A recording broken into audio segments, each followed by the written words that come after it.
So since apparently you just can't let me leave the seat, because the second I leave, you say something, then I have to record it to get my hilarity back on the thing. So now I guess this is either a new episode or it's part of the last episode. I haven't even decided I'm going to take. So the last episode, I said there's like do I even use those original clips or just start from where it started? I don't know. There's a lot going on here. What I was going to say is you comment how that episode started off bad, but turned out to be pretty fucking good. I was like, that's perfect. That's actually a callback to early in the episode when you said that when you see adversity, you can't rise to the occasion. Well, we just both rose to the occasion. Oh, that's actually, I was going to have a different revelation to that little story there. I was going to say, for once, I rose to the occasion. Yeah, so, okay, fine. You rose. I'm sorry that I said we rose to the occasion, you fucking narcissist. I'm not a narcissist. I'm desperate for doing something right. All right, that's cool, man. I mean, we point out a lot of the things I do wrong. Mm-hmm. It's not narcissism. I just need to get one. Being an asshole. Okay, I'll settle for an asshole. Yeah, I'll take that too. Asshole's not as bad as narcissism. I'll settle for I'm an asshole. I'm surprised you haven't said yet, and this is by my record, 60 seconds of you not saying, you didn't correct me once from saying narcissist to saying narcissist, like in about Boyhood. That's a first for you, to not quote the Arquette's impeccable pronunciation of the word narcissist. Well, what's funny about that is, you know how like you say a lot of things and I'll eventually start copying those things? No, I've never ever realized that you've done that. You never noticed that? No, give me one example that has happened. I'd love to hear. This is a shock to me. Well, now I'm on the spot. I can't think of specific examples, but it does happen quite often. Really? I'm surprised you didn't pick up on it, because there's a lot of things you say where I'm like, that's a really cool thing you say. I'm going to start saying it. It's almost as if there's a lot of cool things I say in general, and everyone in my life just steals them from me. No. I'm not stealing.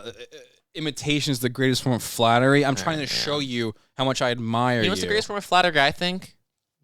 Flattery. Flattery. Well, what would you describe as flattery? Compliments are pretty cool. That's a good way to. That's. You know what's cool in this? Here's an idea, Robbie. 2 comedians go on stage, right? Mm-hmm. First comedian kills it. What's nicer for the second comedian to do? Go on stage and repeat every joke the exact same way because he's trying to flatter him, or just say, "Hey man, nice set," and then go do his way. Well, if we were both comedians right now, and you went up and did a set, say a random joke. Sure. Just say any random sentence so I can copy it. Doesn't have to even be a joke. Just say anything. Flogga flogga flogga. It could be literally anything stupid. Flogga flogga flogga flogga. Okay, you said flogga flogga flog, and that killed. Yeah. Everybody's laughing their ass off. I'm the next act. I don't know how he does it. He just kills. I go, guys, how good was he? That flogga flogga flogging joke? Yeah. That was great. I mean, who thought that was going to be the punchline? Flogga flogga flogging? And I would do something like that, where it's a little more subtle. I'm stealing your joke 20 times, but I would steal your joke 20 times. I don't know if that makes it better, though. How does it not make it better? Imitation is the greatest form of flattery. You're being sneaky now. It's not imitation is not the greatest form of flattery. No, you're right. Established that. No, you're right. I phrased that wrong. I'm not secretly taking your joke. I'm just showing you all the admiration I have for your joke. What were we just? I just saw something about some comedian talking about how. I think it was maybe Louis C.K. was talking about it. Someone had a joke. Yeah, I think it was Louis C.K. I think Dennis Leary. I think the asshole song might have been a Louis C.K. joke that Dennis Leary just took, or something like that. Now I'm going to spread misinformation. I don't remember this properly. I think it was Louis C.K. saying that he had a joke about, it was Louis C.K. saying he had a joke early on where he's like, I'm an asshole, and he even had like a couple of the lines, like, I park in handicap spaces because I'm an asshole, and it wasn't really a sing-song thing, it was kind of like, it was more like him saying it in one clip at the top, but there wasn't music to the back. It was more like him just like kind of riffing. I think he got known for that. Maybe he even like kind of sang it, I don't know, but then like Dennis Leary was like hosting a comedy, that's great, man, that's great. And then Dennis Leary like did it or something like that. And you're thinking, like, Alex, shouldn't you actually have concrete information if we tell stories? No, I shouldn't. But more importantly, I don't care because I do have concrete information that he stole everything from Bill Hicks. So I don't really like this that much anymore. Well, I'm like 99% sure what you just said is accurate because I heard it could be. Yeah, I mean, sounds good. Yeah, if it's not accurate, you're not gonna check it. No one listening right now is gonna be like, I'm gonna look at it. No one cares. They're just gonna take it for face value. Well, here's what's great about what you just said, because it might be a lie, but there's a lot of facts going into place to help support that lie where it sounds like it's a fact. Makes you a good liar. Someone's such a good liar. Dennis Leary did, in fact, steal almost all of his stuff from Bill Hicks. That was a fact you said. Yeah, that's actually true. That's a fact. Yeah, that's just a fact, yeah. Louis C.K. has had a lot of his material stolen. That's also a fact. Those are two facts. so you might have changed who stole Louis C.K.'s bit. It might not have been Louis C.K. in that scenario. Yeah, but it probably was. However, I'm just going to say it. Louis C.K. has had his stuff stolen, and Dennis Leary has stolen material. So the story kind of sounds like it's true. Yeah, honestly, if you think about it, it actually makes a lot of... I wouldn't be surprised to find out if Dennis Leary had a podcast right now where he was stealing all these amazing jokes we're writing for this show. Dennis Leary is probably stealing all of our scripted material right now. Probably call it Brothers Yurasits and everything. Yeah. Whole entire thing. We're gonna get subpoenas. Actually, yeah, that's actually my thing. That's actually my show. It's a little weird though that he stole so much for shit because I do think he actually is. He's pretty funny, yeah. He's not funny in any stretch of the imagination. He's completely capable of making people laugh. Funny. And also better than most comedians are at acting on screen.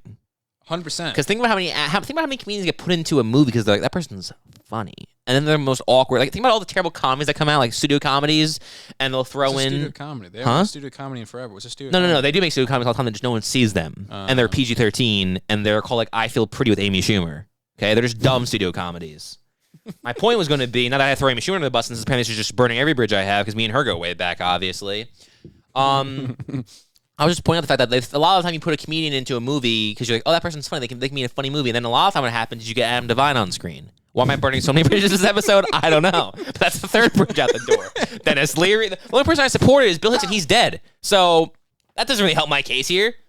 Well, we were kind of supporting Dennis Leary. You started off this whole thing saying how Dennis Leary is actually really good on camera. He actually is pretty fucking. He pops on camera, and he's actually also clearly a very talented show creator. Yeah, I would argue he's better on camera. Yeah, better. Yeah, well, I guess technically the comedy's on. He's better. He's better when something's written for him. I guess. Well, I guess the Bill Hicks stuff was written for him too by Bill Hicks. That's true. Because you and I talk about The Ref constantly, and he's fucking hilarious in The Ref. And now it's like, honestly, I've thought The Ref was. I was always under the impression that he improvised most of his stuff, or at the very least changed a lot, but just to fit his Irishness. Yes. Yeah. But now it's like he probably didn't change anything. It's a little weird now watching it. A little weird. Now I think Kevin Spacey's the genius behind the whole movie, and you can't say things like that. Can't say that either. I know it's crazy. Who would have thought that stealing jokes would be the lesser of two evils between two people in a movie? Like how much evil can be on one screen? Who's the wife in that? Who plays Caroline? I always forget her name. Judy Davis. I really like Judy Davis. Is that her name? Sounds really. There is an actress named Judy Davis. I don't know if it's her, but there is an actress named Could be Judy Davis. I felt right when I said it. I think it is Judy Davis. She's really good actually. I shouldn't say actually. I don't know why I say it is actually. Judy Davis. Yeah. Perfect. Yeah. The three, they should have did a whole Fish Call Wanda scenario with the three of them. Made like 3 or 4 movies. I don't know why I said 3 or 4 movies. Fish Call Wanda cast had 2 movies. I don't know why I said 3 or 4, but no, I've definitely seen that John Cleese got another guy in some things before. I just destroyed my Uggs. Nice job. Thanks. Who do you think? Oh fuck! I meant to ask this in last week's episode. So we talked about Friday the 13th, though. We only got the 1 through 5, but what do you think's the best one so far? Because 5 absolutely has the best 5 characters. And 2. I think 2 is the best one, though. I think 5 and 2 are on par. I think 1's whatever. I think 3 was pretty fucking boring. 3, I think, is terrible. I think 4 was mid. 5's pretty cool. So I don't even know if 4 is bad, because I remember being kind of excited for 4 because we watched all the Dead Meat stuff, and you remember everything you've ever seen ever, and I forget everything I've ever seen within 30 seconds of watching it. It's true. So even though we watched the Dead Meats about the Friday the 13th movies, you'd think I'd remember how those movies happened. I don't remember a fucking thing from those movies, from watching on Dead Meat. However, though, watching the movies, I fair my point. There was a solid one. There was a point. There was a long rant there. It sounded pretty good for a second. For a second, you were capturing glory there for a minute. Yeah, I'm surprised 2 is as good as it is, I guess, considering 2 only gets good in the last 40, 50 minutes or so. Mm-hmm. Yeah. Oh, I don't know what my point was. 3 I definitely don't like. Yeah. I think I might like 4. Well, 3 sucked because 3 left New Jersey and was in California, and all the sets look like sets, and the Camp Crystal Lake is now a murky green swamp.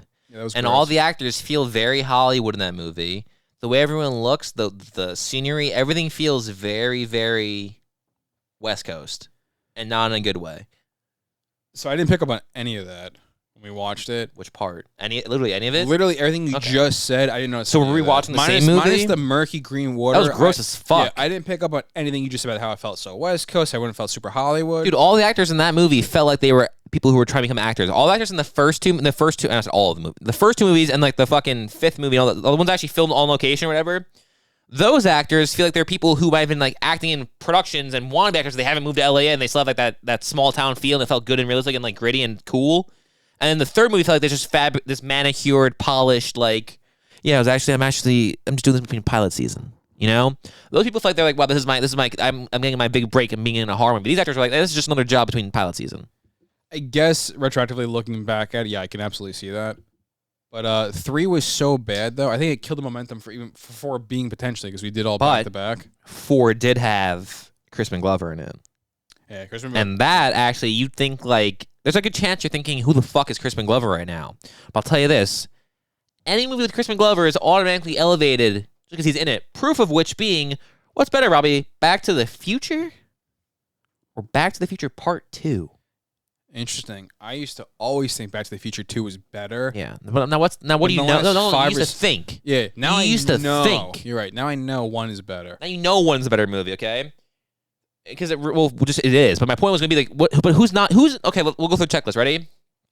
Here's what we'll do here. Here's a little exercise we're going to do. It's called Back to the Future, okay? Can I interject for 1 second while you're pulling up your list? I already pulled it up, but sure. I just want to say, though, we point out how Chris McCullough is so great. It's just mind-boggling that whoever's on set, directing it, nobody picks up on the fact that this guy's good. I know. We should give him more run with that. We should give him more. Maybe we should make him the lead. Because even though I thought the only person who's ever done that in the history of film and television apparently is Vince Gilligan with Aaron Paul. Yeah. No one else ever has realized anything. That's actually fucking crazy. What was supposed to die in the 4th episode? Yeah, and he was like, this is too good. Nope, changing everything. Chemistry's great. Can't recap this. He's staying. And it's like, that was a smart decision you made. Yeah.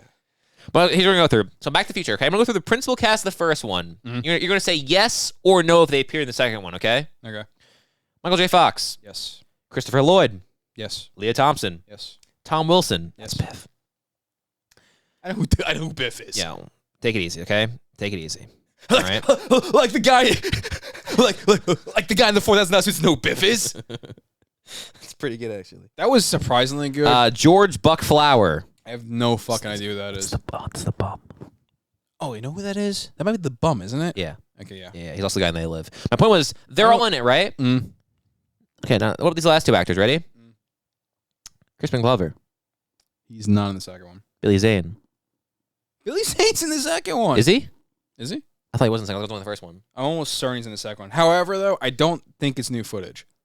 I think it's just a scene from the first one they use again. How does he know? I guess it's the most popular movie he's probably been in. How he changed his clothes so fast? Yeah, that's Billy Zane. You're right. He's definitely in the second one, isn't he? But I don't remember if that's in the first movie or not. No, he's in the second one. All right. Is it? My point was going to be, though, that the only person who's not in the second one is Crispin Glover, and the second one's not as good.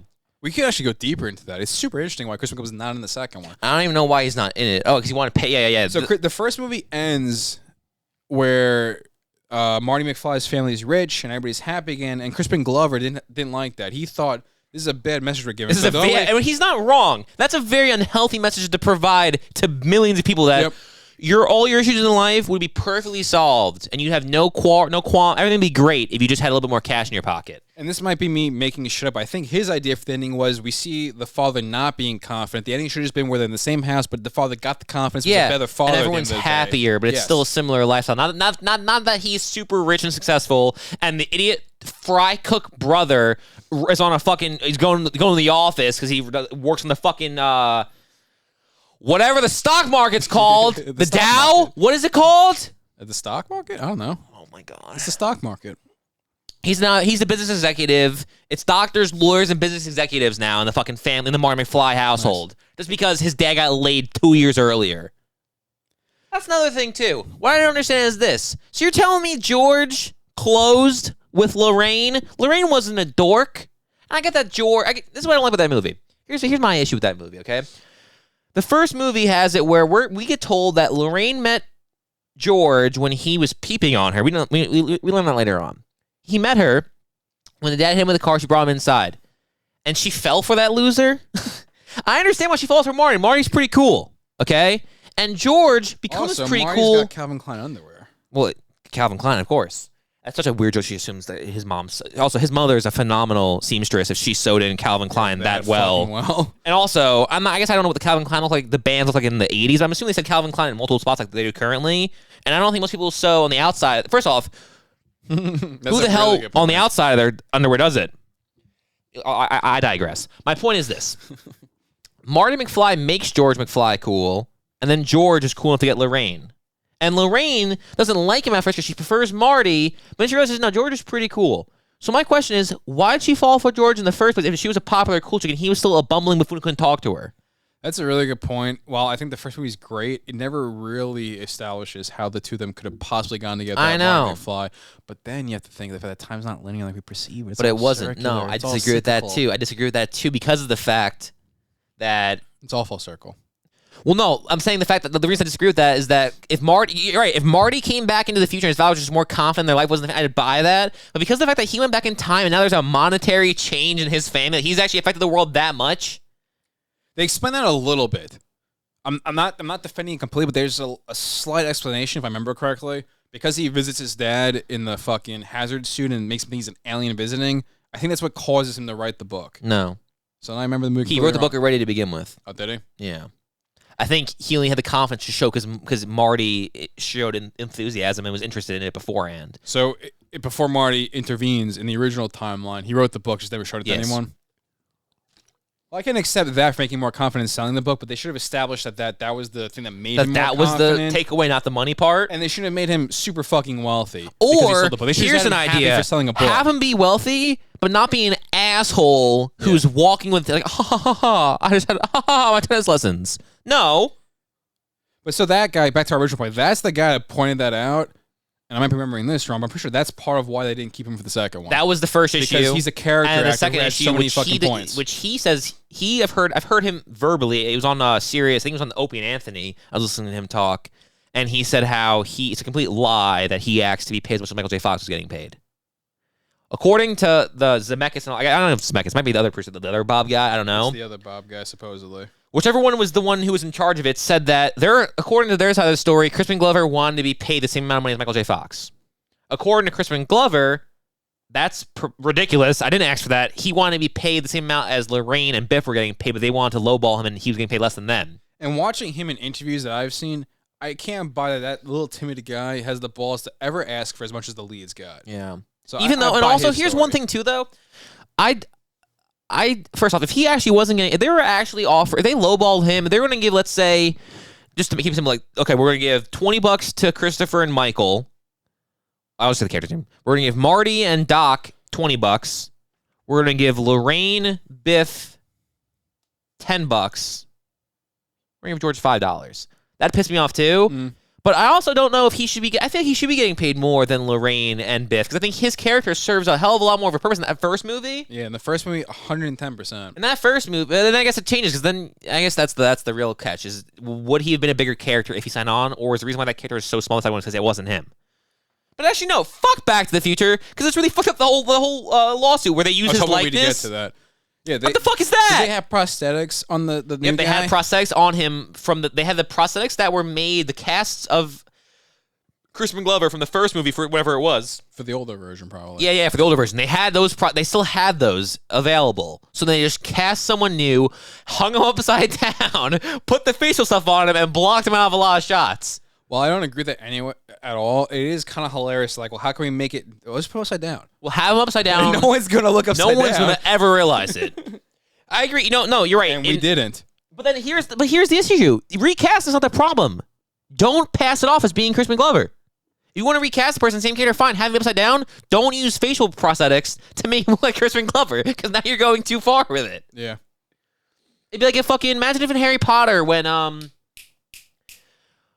thinking of the idiot's son's name from Mad Men. What's his father's name? Richard Harris, not Jared Harris. Richard Harris. Imagine when Richard Harris died and they recast Michael Gambon. He was wearing Richard Harris's face. You're like, that's really untasteful. That's really gross and weird. For some reason, when you said who's the guy from Mad Men, even though Richard Harris and his son should have been what came to mind, I just thought of the Gleasons. Even though neither one was in Mad Men, I just thought we were talking about Mad Men. Dom Hall and Brendan Gleeson? Yeah, because right. Brendan. Well, you said Brendan, didn't you? No. I could have sworn I heard. Bro, unrelated, but related. Brendan Gleeson is significantly better than Dom Hall Gleeson. I agree with that completely. Brendan Gleeson's sick, and Dom Hall Gleeson, I'm not actually much of a fan. I haven't seen a lot of Brendan Gleeson things, but every time I see him and I realize it's him, good. I'm always like, wow, he's a really good actor. I haven't seen a single thing where I thought Dom Hall Gleeson was good. Back to the Arrested Development. When I see Brendan Gleeson something, it's like the Gene Parmesan thing. I'm like, I get all excited about it, you know. When I see Dom Hall Gleeson in it, I'm like, I don't particularly care for Job. You know what I mean? 100%. That's kind of the vibe I get with both of those things. And it's kind of crazy because you just referenced it so calmly how much that's like. I always feel like Arrested Development's now changed my perspective on things because now I finally like the show. Yeah, Arrested Development is sincerely one of the greatest TV series ever made. What were we talking about before? Might as well just talk about it now. Fucking, it's sad how a show that's that monumental, and I feel the finish line. I feel like a schnook talking about. Let's go ahead and bleep that part out. It's 19 minutes in. I feel like a schnook talking about this part, but it's like it's ridiculous how that show was such a monumental thing. And I know I'm late to the part, so I brought up my schnook comment. I'm late to the party, but it's like that show is so monumental, and it just kind of collapsed on itself multiple times.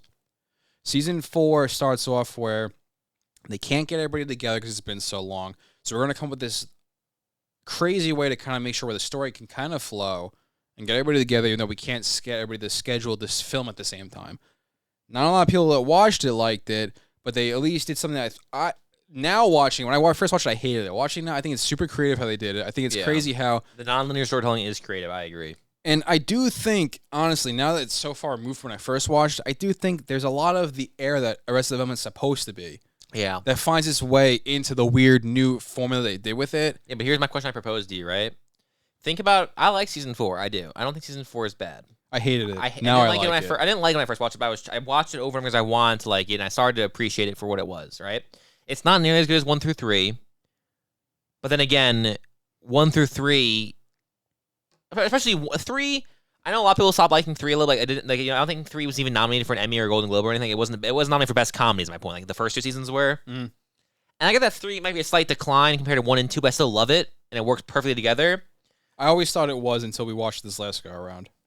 That it was as good or wasn't as good? Was not as good. Yeah, but it is. I remembered a lot from season 3 for some reason, except once Charlize Theron's gone, I forgot everything that happened in the second half. Which is all really good. The second Charlize Theron stuff's good too. I like all of season 3. I think Charlize Theron's stuff is good, but once the Mr. F storyline ends and they just kind of go through the rest of season 3, I think it's a lot stronger. Yeah. And I never thought that until this last go, because I actually paid attention to everything. Yeah, but no, my point was going to be this. I was going to say, but now season 4 I like a lot, and I like season 4 the way it is. That's why I don't want to watch it resplice. I like the original presentation. But my point was, imagine how much cooler season 4 could have been if instead of waiting 7 years, it picked off Ralph of the Heights at season 3 and went to Showtime and had 3 seasons right then and there with everyone still hitting their marks. No one's older. No one's left to other projects. No one's changed. Everyone's still boom, boom, boom, boom, boom. It could have been incredible. It could have been. I think it would have been. And A, that's sad. But B, the fact that they had to then go back to season 4 because no one liked it and tried to resplice it, which is a little desperate, honestly. Yeah. Well, apparently, in defense of that, I read so much last time about Arrested Development. I read like 40 I'm trying to articles. Go into that. I want you to talk about this. I read so many articles about Arrested Development last night. The 2 things I learned, the 2 key takeaways I want to say right here is 1, that stupid resplice was apparently heavily pushed by Fox. That really was their idea that they were saying it has to be done, and Mitchell Hurwitz was like, okay. But the more important thing is usually when we're talking about things we like, inevitably there's things you don't like about things. So we're going to get to a point where we start just shit-talking stuff. But what I learned in reading those articles is apparently Mitchell Hurwitz is like the most fantastical person of all time. And the writer said why he loves Mitchell Hurwitz more than anything else besides his phenomenal comedy chops and ability to write. The writer of the article. Okay. Why he loves Mitchell Hurwitz, the creator of Arrested Development, not just because his fantastic writing style and, the great show, is because apparently Mitchell Hurwitz, whenever you talk to him, is the most down-to-earth person and wants to hear why you don't like the show. He wants to hear feedback and critiques and listen to what you're saying. He actually listens to it. So I was like, that's awesome. That's really interesting. So apparently Mitchell Hurwitz... That's even sadder then that the show is fucking... I know. Apparently because the writer was saying how he's not going to go easy on it, but it's okay because Mitchell Hurwitz, he's talked to, and Mitchell Hurwitz is like, yeah, you don't have to like everything. I don't even like everything. Some things don't work, so I want to hear why you don't like it. So I'm like, that's awesome. Mitchell Hurwitz. Yeah, honestly. I don't want to get his head too big. It was a short round of applause. It wasn't the full thing, just a little, I'm back then I had my headphones in, so I didn't even realize you clicked anything. Well... That makes it a little sadder to know that he's so open to hearing your criticism, and based on what you said, it sounds like he's open to hearing it, but then wants to try to fix that. Yeah. And it's a little sad to think that I think that's why he agreed to. I think season 4 resplice was pushed by Fox, or... But what you just said, he probably wanted to do it then to help fix things. I listened to him talking about it too, and he was saying how it was an interesting creative process, and like to resplice something to make a new version of something that's already existed. It was really interesting, and I know that firsthand because what have I done in the past a bunch of times? I respliced movies we like. One of the I respliced Mallrats. Yeah, that's what I was gonna say. So we watched. Did we watch the extended version first? Yeah. Okay, so I have no idea. I don't even remember. I don't know if I've seen the theatrical version. The extended version has a lot of shit that's not necessary, and the way you respliced what was it, the first 20, 30 minutes. I did like 40. I know on this show I blow smoke up your ass all the time, but you really do a lot of good stuff. Dude, that edit is so much better. I'm gonna show it to Kevin Smith one day. You think he'd be fun about that? I think he'd be interested in that one day. I think he'd be into it. Kevin sounds like he's into that kind of stuff based on how he. I mean, he could be. I don't know. And also, I have to like Mallrats enough to even want to splice it. Is my point. Like, I had to have a place of fandom for the View Askew. Mallrats, is it that, or you like View Askew enough? No, so it's the fact that I love every other movie in that series so much, and I want Mallrats to be good. In the original 5, I think Mallrats is the one I don't like a lot. I think out of all of them in general. No, so Jay and Silent Bob reboot. Yeah, I didn't like that one either. I'm excited as shit for Clerks 3. Yeah. But I'm a little jaded because I didn't think Jay and Silent Bob was Oh, is Clerks 3 one coming out next? I thought Mallrats 2 was coming out next. No, it's Clerks 3. I wanted Mallrats 2 to come out, but it's Clerks 3. You know, I don't like Mallrats. I just want to keep seeing Jay and Silent Bob. Yeah, so at some point, guys just start tweeting out Kevin Smith saying the shadow director's cut of the movie, and I've respliced it. Made it, I think, a little more enjoyable to watch. But who am I to say that? The other thing I was going to say though, your splice is interesting too. And I'm sorry I'm cutting you off, but you also changed some of the camera angles. You zoomed in on some of your certain cuts. things were weird things. And you're limited to what you can do in the program, but you did try to change some of the compositions of the shots too. So you really I also looked up the soundtrack, and I found the song he uses in the opening movie, and I moved that to a different part of the movie. I cut the scene that used the music, but I liked the music. I put the scene in a different spot over it quietly, so it faded in. It was pretty sick. So you did the whole Arrested Development remix. Yeah. That's why I do want to rewatch the Arrested Development remix, because I appreciate that. I think it is cool to take something and remix it and everything else. And what I was going to say is you do have to now show at some point. Me and Kevin, we've tweeted with him a couple times now. It's been 2 or 3 back. It's not the whole Craig Bierko thing, but I've tweeted back and forth with Kevin Smith 2 or 3 times. I'd say he's the second place guy probably. No, Matthew Modine I've tweeted like 7 or 6 times, 6 or 7 times, and he's responded to all those too. So I actually got a pretty high success rate. But my final point I want to say is, what movie is it where I had the thought, but I went on too many other things between hand. Hold on, backing up. Oh no, what movie is it where the person says which London was in Mallrats? It's a spoof movie. What spoof movie is that? Where they're parodying Scream. Fuck. Oh no, it was Dead Meat. It was Dead Meat's They Talk of the original Scream with Drew Barrymore. When he's like, which famous brother was in Mallrats? And she's like, Jason. He's like, no, it's actually Jeremy. Jason was in Dazed and Confused. That's the scene I was thinking. That's a good joke. That's a great joke. Those They Talks were pretty cool at one point, and then they stopped making them. I think they went through the list of things they could do. They did 5 of them, I think. And one of them was Predator. Well, the Scream one was really good. Yeah. The Halloween 3 one wasn't that good. I don't remember that at all. I remember the one Jason one, which I think was I'm sorry. one. I think it was the third Jason movie they did. I meant to say Friday 3, not Halloween 3. Yeah, we just talked about Friday the 13th. Why, of all the Friday the 13th movies, would you then pick the third one? What's more annoying? Was it the third one? It was the third one, because I remember the fucking it was harpoon a 3D gun. thing, Yeah. She Right. shot the chick's eye. Yep. Yeah, And they did Predator. This was going on too long, bro. We can't give out free stuff. This is 27 minutes. We gotta cut this one out. Bye-bye. Bye-bye.